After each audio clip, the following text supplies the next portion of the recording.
السلام علیکم ورحمۃ وبرکاتہ۔ حاضرین و ناظرین، کیا رجب کے کنڈے جائز ہیں؟ علماء فرماتے ہیں فی نفسہ فاتحہ اور ایصال ثواب کسی بھی بزرگ شخصیت کے لیے یا عام مسلمانوں کے لیے، خواہ مرد ہو یا عورت، زندہ ہوں یا وفات پا چکے ہوں، ہر وقت اور ہر جگہ جائز ہے، سوائے اس کے کہ کسی اور وجہ سے اس کی شرعی ممانعت نہ ہو، مثلا مکروہ اوقات میں ایصال ثواب کے لیے نوافل پڑھنا یا عیدین کے ایام میں ایصال ثواب کی نیت سے روزے رکھنا وغیرہ۔ عام طور پر کنڈوں کی فاتحہ امام جعفر صادق رضی اللہ تعالیٰ عنہ کے نام پر دی جاتی ہے اور یہ 22 رجب المرجب کو دی جاتی ہے۔ اگرچہ 22 رجب المرجب نہ تو امام جعفر صادق کی تاریخ ولادت ہے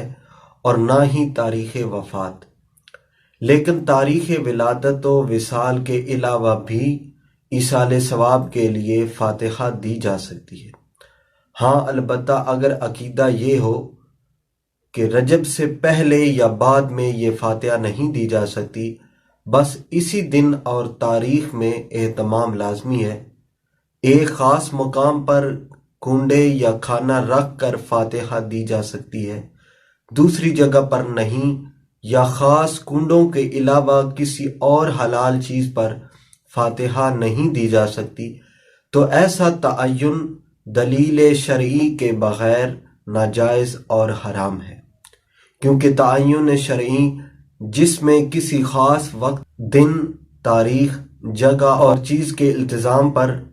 حصول اجر و ثواب کو موقوف قرار دیا جائے، صرف شارع کا حق ہے۔ باقی امام جعفر صادق اہل بیت اطہار سے ہیں، ہمارے مقتدا ہیں، اور ان کے ایصال ثواب کے لیے بشمول 22 رجب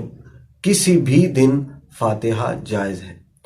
ایک اور مسئلے کی وضاحت بھی ضروری ہے، وہ یہ کہ تعین شرعی کے بغیر سہولت کے لیے فاتحہ کا دن مقرر کرنا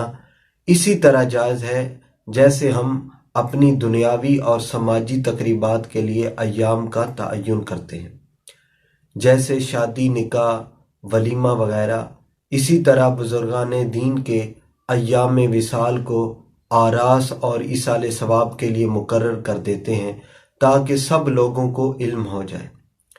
دینی کاموں میں ختم قرآن اور دینی مدارس کے دستار فضیلت اور تقسیم اسناد کے جلسے وغیرہ ہیں۔